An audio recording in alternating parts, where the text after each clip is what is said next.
Genesis Kapitulo 27, binasbasan ni Isaac si Jacob. Matandang-matanda na si Isaac at halos hindi na makakita. Isang araw, tinawag niya ang panganay niyang anak na si Esau. Sinabi niya, "Anak," sumagot si Esau, "Narito po ako, ama." Sinabi ni Isaac, "Matanda na ako at hindi magtatagal ay mamamatay na ako. Mabuti pang kunin mo ang pana mo. Pumunta ka sa bukid at manggaso ka para sa akin. Pagkatapos, ipagluto mo ako ng paborito kong pagkain at dalhin mo agad ito para makakain ako. At babasbasan kita bago ako mamatay." Nakikinig pala si Rebecca habang kausap ni Isaac si Esau.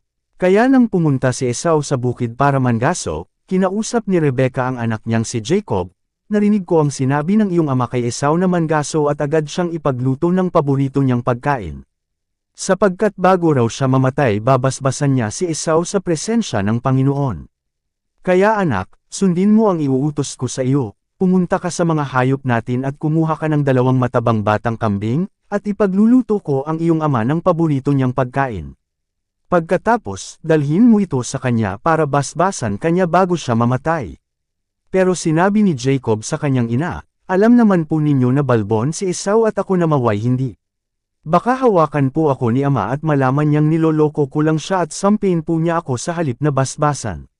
Sumagot si Rebecca, "Anak, ako ang mananagot kung susumpain ka niya, basta gawin mo lang ang iniuutos ko sa iyo. Lumakad ka na at dalhan mo ako ng kambing." Kaya kumuha si Jacob ng 2 kambing at dinala niya sa kanyang ina, at niluto ni Rebecca ang paboritong pagkain ni Isaac.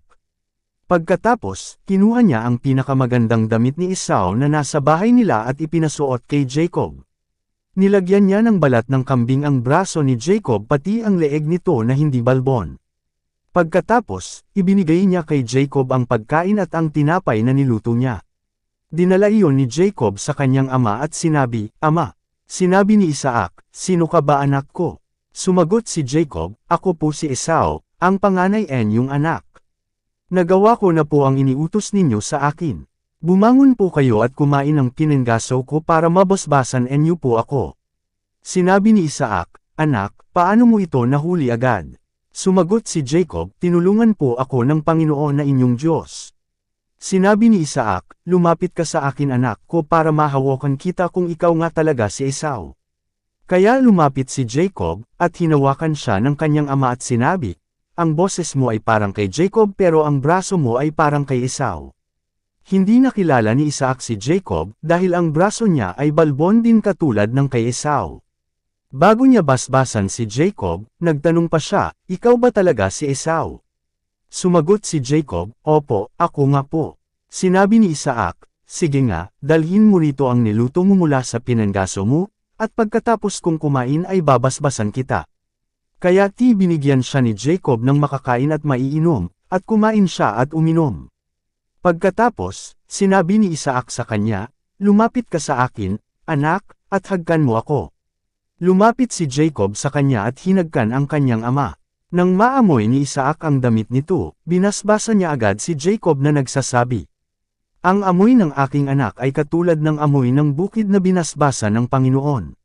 Nawaway bigyan ka ng Diyos ng lupaing masagana ang ani na palaging may hamog na biyaya niya, para maging sagana ang pagkain at katas ng inumin mo. Nawaway magpasakop at maglingkod sa iyo ang maraming tao. Nawaway maghari ka sa mga kamag-anak mo at magpasakop sila sa iyo. Nawaway ang sumusumpa sa iyo ay susumpin din. At ang magpapala sa iyo ay pagpapalain din." Nagmakaawa si Esau na basbasan din siya. Pagkatapos basbasan ni Isaac si Jacob, lumakad agad si Jacob. Kaalis lang niya ay dumating naman agad si Esau mula sa pangangaso. Nagluto rin siya ng masarap na pagkain at dinala niya sa kanyang ama. Sinabi niya, "Ama, bumangon po kayo at kumain ng pinanggaso ko para mabasbasan po ninyo ako." Nagtanong si Isaac sa kanya, "Sino ka?" Sumagot siya, "Ako po si Esau, ang panganay yung anak." Nang marinig ito ni Isaac, nanginig siya at sinabi, "Sino kaya ang unang nangaso at nagdala rito sa akin ng pagkain? Katatapos ko lang kainin iyon nang dumating ka.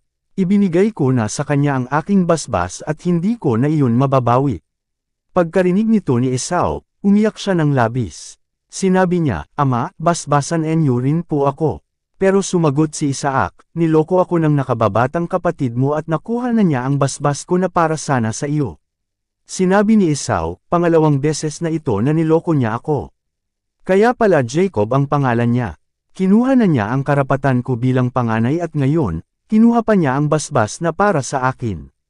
Pagkatapos, nagtanong siya, Ama, wala na po bang natitirang basbas na para sa akin?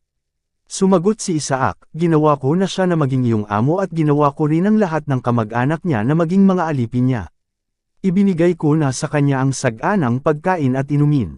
Kaya ano pa ang maibibigay ko para sa iyo anak?